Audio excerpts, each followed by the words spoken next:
Shattering Myths. Before we turn the page and consider Yah's testimony, I promised Nick that I would try to retrace my steps and find where the article appeared that said that the mosques were off limits. And my credibility for censor for that was the realization that I have had many insiders, even as guests on this program, as well as those that I've come to know over the years who work in the FBI, who work in the CIA, who work in military intelligence, as well as reporters who have presented the documents that are germane to those U.S. institutions, say that the U.S. government has redacted Islam from all of its terrorism training courses, documentations, and procedures.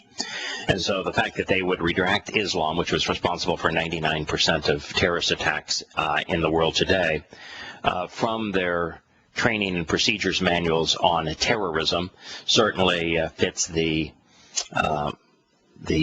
kind of attitude that would lead to mosques being excluded from the NSA search. The story first appeared in the periodical called investors.com. It is a division of Investors Business Daily. It then was picked up and carried by the Washington Times, and so you can Google both Washington Times and also the Investors Business Daily, and you will find the evidence behind those articles. So that, Nick, is the answer to your question.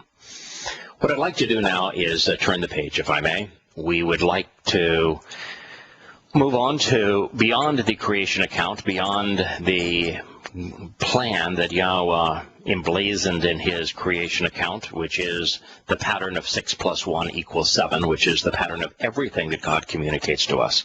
If it's important to us, if it's important to God, the pattern is always 6 + 1.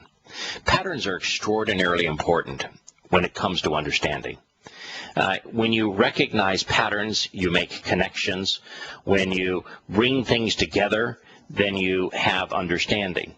And the single most repeated pattern, as we discovered over these past few weeks, is 6 + 1 = 7. Man who was created on the sixth day, a carbon-based life form with a molecular weight of carbon being 6.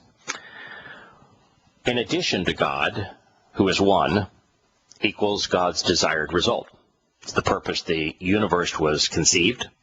It's the reason that he authored life. It is the reason that he offered his Torah instruction and guidance. It's the reason that the covenant exists. 6 + 1 = 7.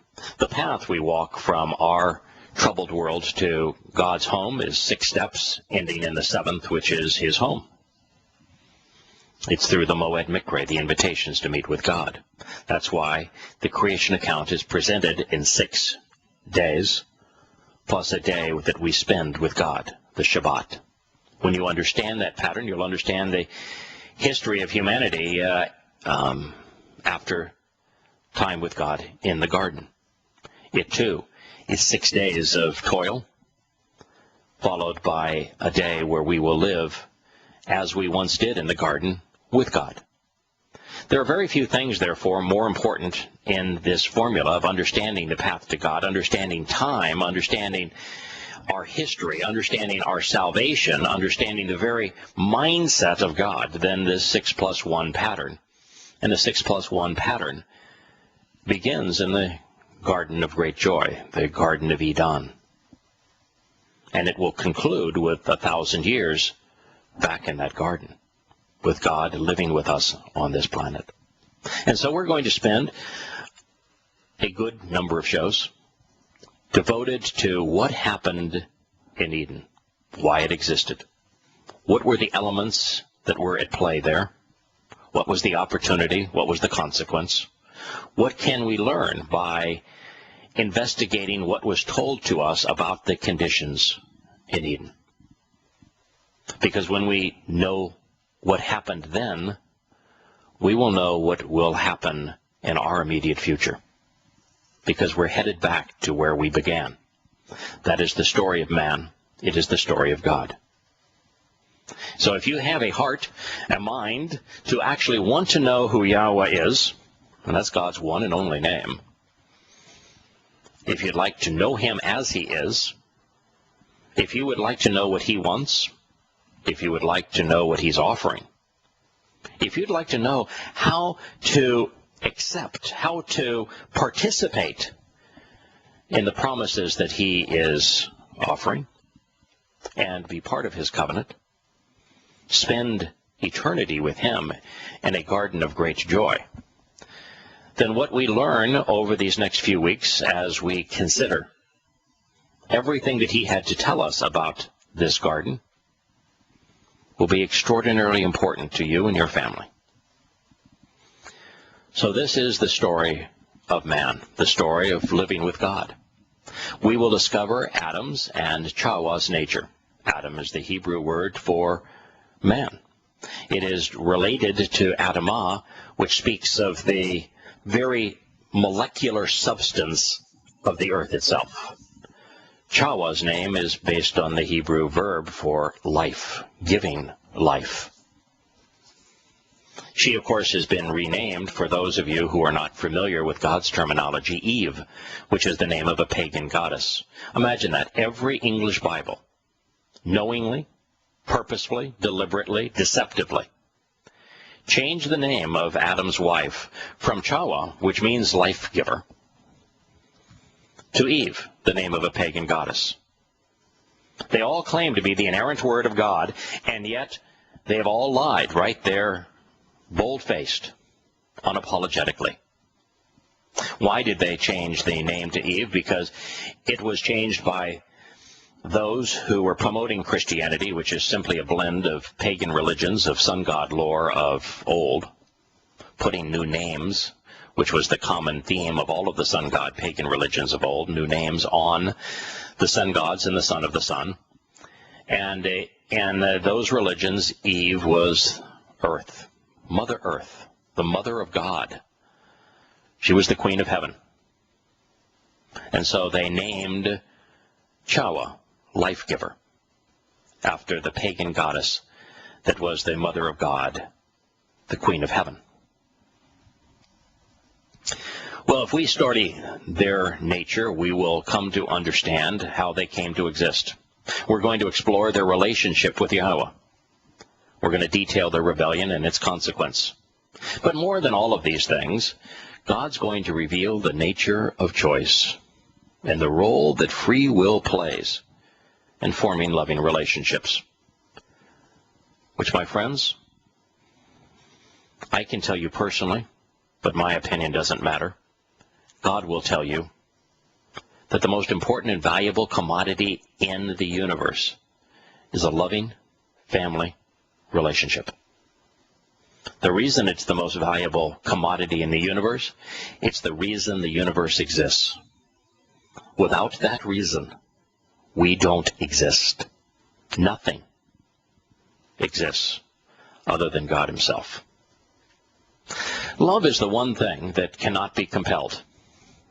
Even an omnipotent deity can't compel love.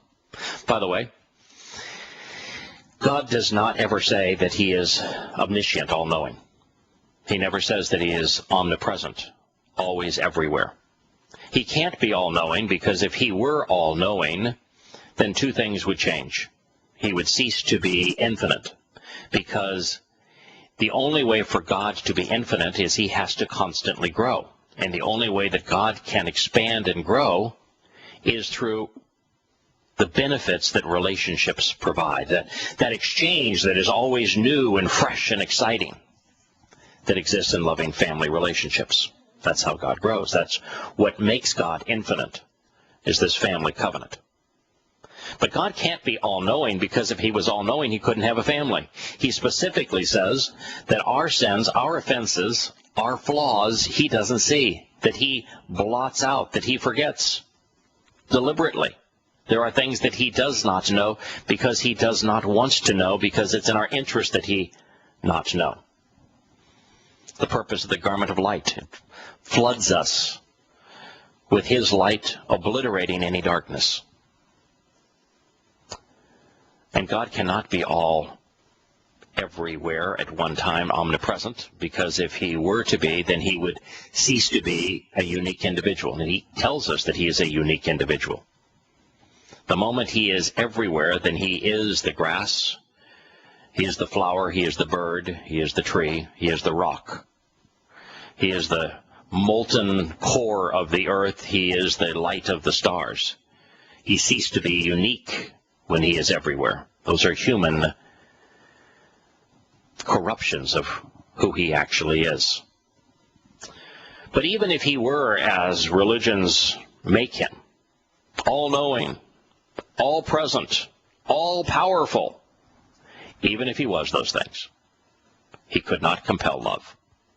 Can't be forced, can't be bought, can't be stolen, can't be held for ransom, can't even be manufactured, but it can be earned. There's a reason that rape is not love. It's conquest, it's force. As mankind's histories unfolds, it's going to be increasingly clear that God himself cannot compel, force, cajole love. That it has to have a legitimate, credible, even if it is counterproductive alternative not to love. Even if the choice is between becoming immortal, becoming perfect, becoming an adopted child in God's family, being enriched and empowered with him, spending eternity with the most wonderful individual in the universe, versus ceasing to exist. Even if the choice is great joy and the thrill of being part of the covenant family while we're mortal on this planet, versus living under the haze and deception and gloom of religion and politics, even if that is the case. Still, the vast majority of people choose not God. And there's really nothing that God can do to change that equation without destroying the entire purpose that the universe exists. So we're going to talk about choice as it relates to the garden.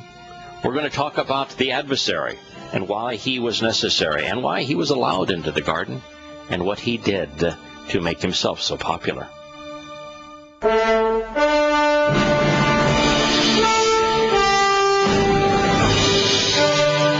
Welcome back to Shattering Myths as we consider the ultimate myth shatterer, Yahowah's testimony.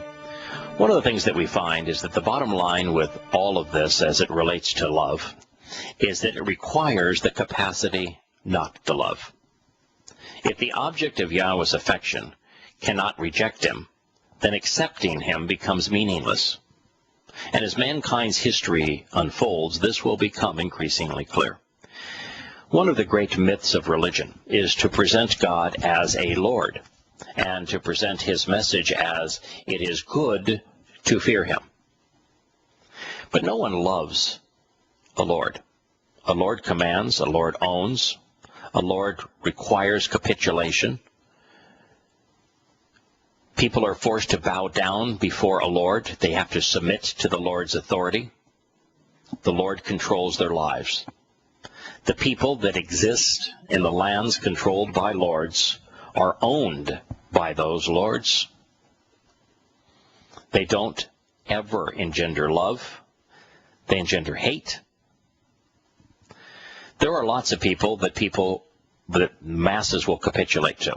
The more power an individual has, the more people will capitulate. The reason so few people actually stand up and do what the Lavabit founder did and say, I am not going to go along, no matter how threatening the government is, I am not going to cower in fear. The reason that so few do it is that the consequences are so extreme. And so most people capitulate to fear. The Quran says, he who fears will obey. It's true. Fear is the mechanism of obedience. There's a reason that Yahowah tells us in his testimony that the fear of him is a man-made tradition taught by rote. He doesn't want to be feared. He isn't a lord.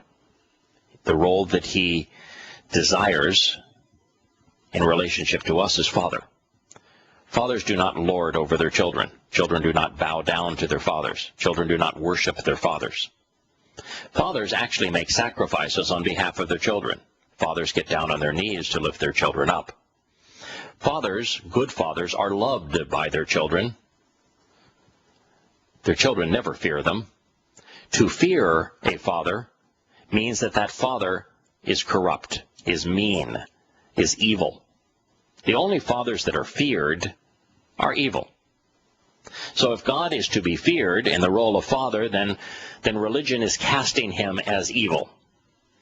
And they like to do that because they exist then to protect the people from him and his wrath. But, ladies and gentlemen, you can't love someone you fear. No one loves the Lord. No one loves anyone that they're terrified of, and no good father is ever feared. Well, it's all about choice.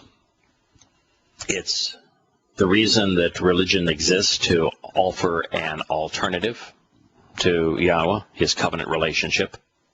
They are mutually exclusive, religion and relationship with God. Religion is the sinister consequence of free will, the residue of men concealing, corrupting, counterfeiting Yahowah's word. The story of Adam and Chawah in the Gan Eden. Gan is the Hebrew word for protective enclosure, a place where life grows and flourishes. And Eden is the Hebrew word for great joy, pleasure, happiness, merriment, a really good time. So this protective enclosure where life grows, that is, features just a wonderful, happy time, communicates on many levels, not unlike the creation accounts. We're about to encounter an accurate historical presentation, one that starts with man's time clock ticking. This is a spiritual parable communicating the importance of the family-oriented model. And Eden is a referendum on the nature of choice and free will. This presentation of Eden serves as a treatise on the laughter and tears that are inherent in loving relationships. It's also prophetic. Like our future is actually knowable. We can know what's going to happen to us just over a little more than 20 years from now by looking to the conditions that existed in Eden just shy of 6,000 years ago. Yes, you can know exactly what life is going to be like in 20 years by looking back at the history Yahowah provided 6,000 years ago. It's wonderful sometimes to know where we're going, especially when where we're going is as joyful as the Garden of Eden. We'll return to Shattering Myths in a moment.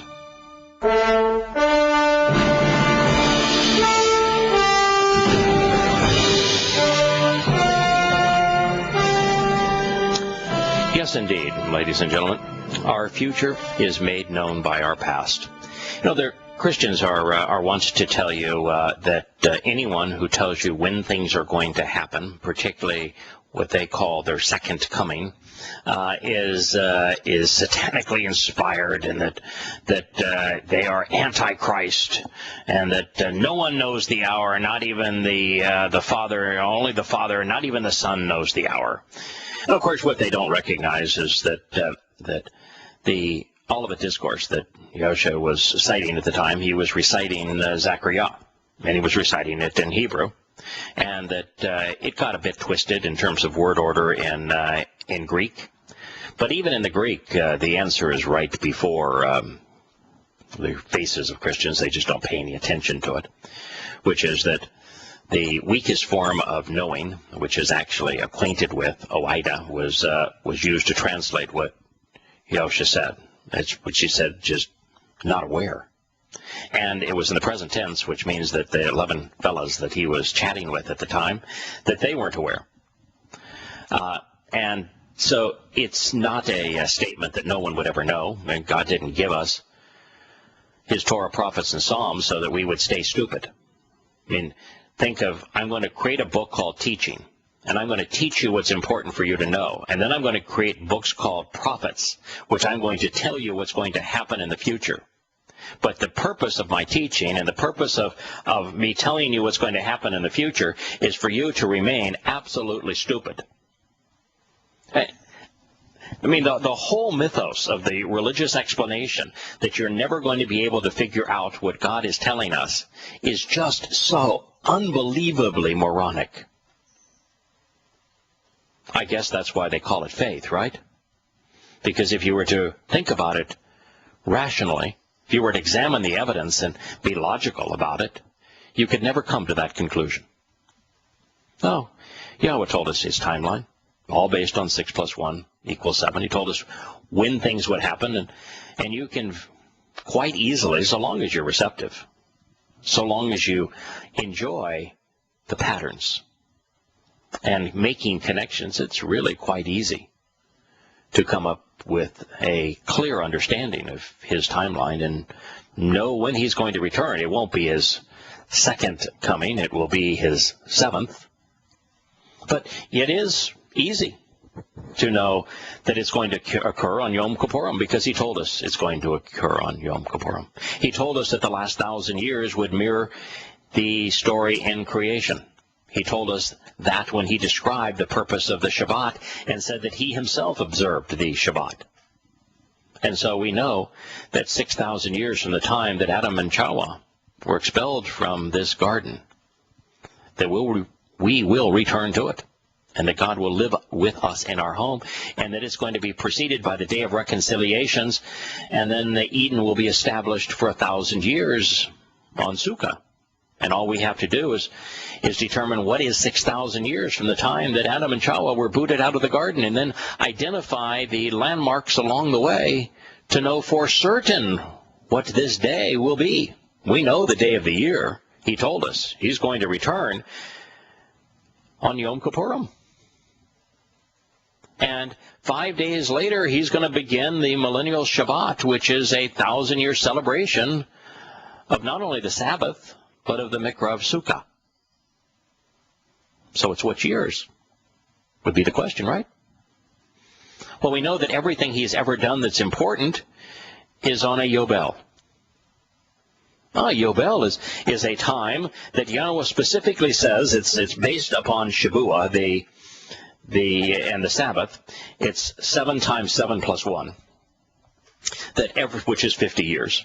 That every 50 years there will be a time when the slaves are freed. That's God's intent. We are slaves to religion. We're slaves to politics. We're slaves to economic conditions. We're slaves to military adventurism. He says that every 50 years I want every slave freed, because I am freeing you. The Torah is my emancipation declaration, a real one, not based on skin color, but based upon the content of your heart, based upon your attitude, your love, your choice to embrace the conditions of my covenant. It's my emancipation declaration, your declaration of freedom. Happens every 50 years. All slaves are to be freed. All debts are to be forgiven. What debts do we have that matter? Our debts to God. The debt that the Passover lamb takes, not only as the doorway to life so that we don't experience our mortality, but to unyeast our souls of sin, of that debt, on the Shabbat of Matzah, so that we can be perfected, our ransom paid, our debts paid off in full, so that we can become part of Yahowah's family. He gave us this plan. He told us exactly what was going to happen and when it was going to happen. And all we have to do is realize it's going to be on a Yobel year, because that's the symbolism of the Yobel. And all we have to do is look back in history and find out that he fulfilled Pesach, Matzah, Bokutim, and Shavuah, the first 4 Moed Mikre, in the Yobel of 4,000 Yah, just as he told us he would in the Genesis account, which is why we paid so much attention to Bereshith and the 4th day. Because in the 4th millennia of human existence, after we had been booted out of the garden, in year 4,000 Yah, 33 CE on our pagan calendars, he fulfilled Pesach, Matzah, Bokutim, and Shavuah. Well, if we were to take 40 Yobel from that time, and why do I say 40? Because throughout Yah's Torah, he talks to us about periods of time of 40, that 40 is the common denominator in a period of time of testing and opportunity. Yosha tested 40 days and 40 nights. It rained 40 days and 40 nights during the flood. The 40 years that the children of Yisrael wandered in the wilderness before, in that interim period between being freed from the slavery of Egypt to the time that they were prepared to enter God's home in the Promised Land. 40. Over and over again. And so what is 40 times 50 when you're dealing with years? And when you realize what we're dealing with here is millennia, it becomes extraordinarily easy to see the pattern. 40 times 50 years is 2,000 years. What's 2,000 years plus 33 CE? So if you want to go from year 4,000 Yah, which we know because of Yahusha's fulfillment of the first 4 Mikre, occurred in 33 CE, for year 4,000 Yah, year 6,000 Yah is therefore 2033. It's not hard to figure this stuff out. That's the time, the year that he's going to return. The day is Yom Kippurim, the day that we will re-enter the Garden of Eden as God's children, with him living in our presence, us living in his presence. The whole earth returned to the Garden of Great Joy. Is on Sukkah in that year, 5 days later after his return.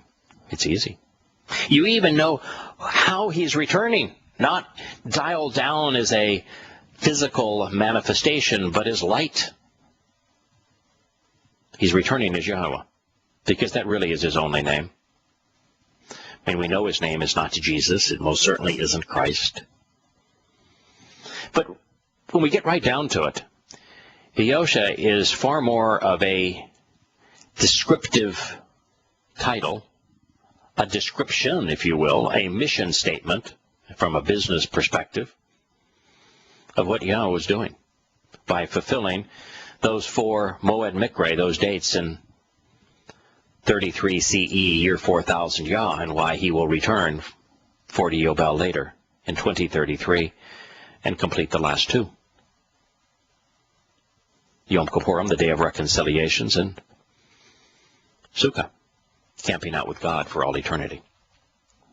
So if you look at what God has provided us in terms of prophetic witness and instruction, it's extraordinarily easy to know where we are going. And there is great comfort when you know where you're going. Yeah, there are times when it's fun to go on an adventure and you have no idea where you're going to end up. But this adventure is life itself. This adventure is the continuation of our very existence. This adventure is to God. You don't want to go into this adventure blind, or you'll end up going in the wrong direction. You want to go on this journey with your eyes open. You want to know where you're going. And where we're going is to the Day of Reconciliations, followed by Sukkah, a celebration of the Shabbat. We're going to camp out with God in his home as he turns this planet into his home as his children, celebrating the covenant for 1,000 years. That is where we're going. So our future is known by our past. Yahweh's 7 Moed Mikra, particularly his 7th Sukkah, is invocative of our return to the Gan Eden, to this place where life flourishes in great joy and happiness, to camping out with God in a realm of perfect joy, where time will eventually cease to flow as we know it, where time will no longer be a constraint, where time will no longer limit us, where we'll no longer be stuck in time, where we'll no longer be constrained by all of the issues associated with a feeble and flawed mortal body, a physical body, where we will become ever more like Yahowah, like light, able to soar with him, take great adventures with him, live with him, hug him from time to time as he hugs us back in return. That is where we're going.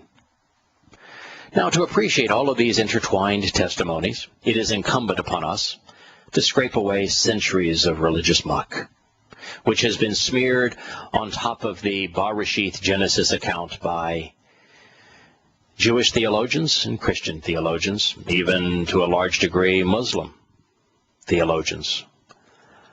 In doing so, we must ask ourselves why Eve, the name of a pagan Mother Earth's goddess, was substituted for Yahowah, a name which means source of life.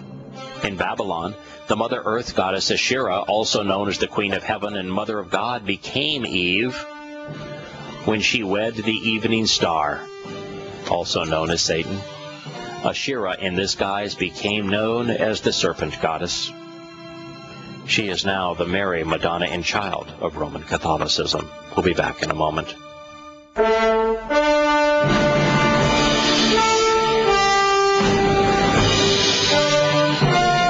Thank you.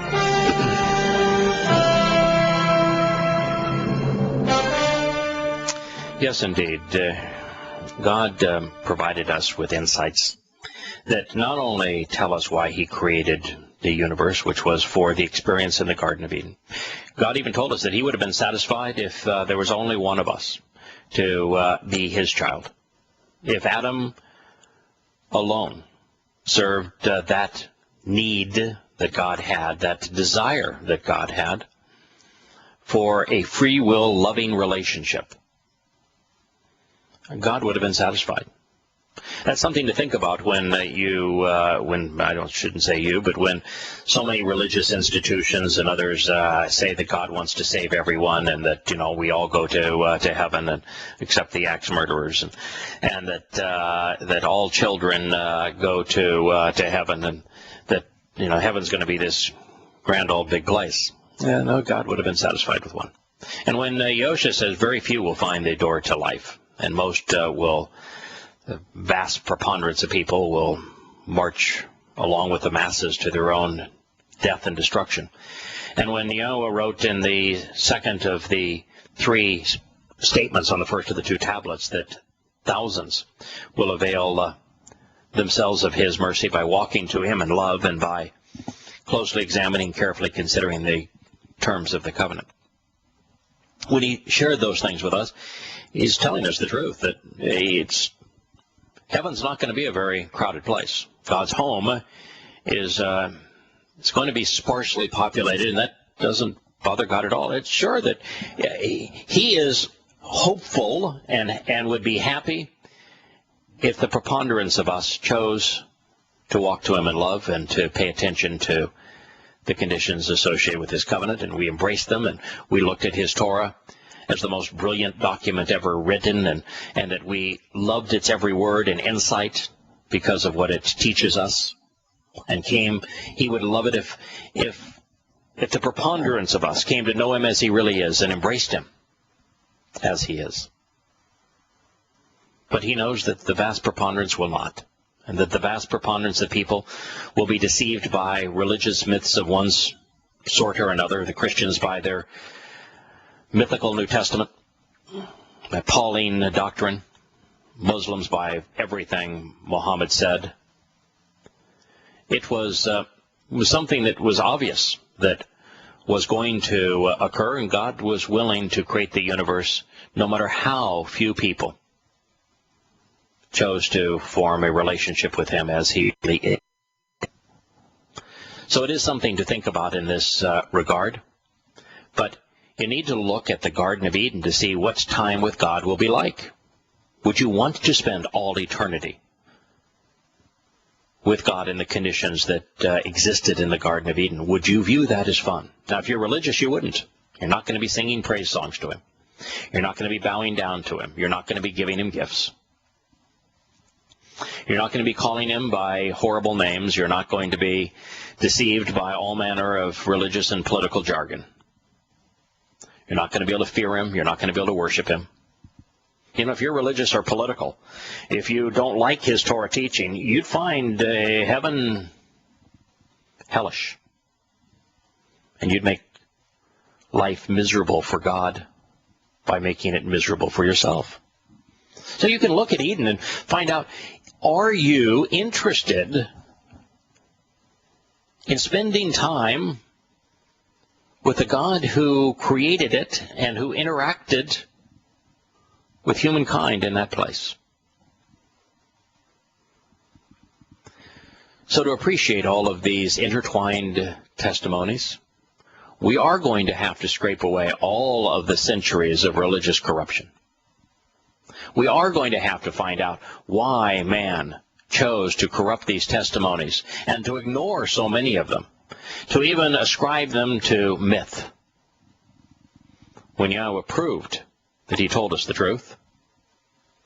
You know, along these lines, why does the church teach that Adam was the first human, rather than simply the first soul created in Yah's image with a nesalma, a conscience, in addition to a nephesh, consciousness?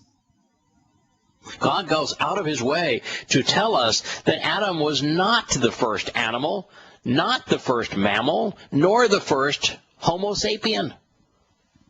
As he speaks of human communities living outside of the garden at the time of Adam's expulsion.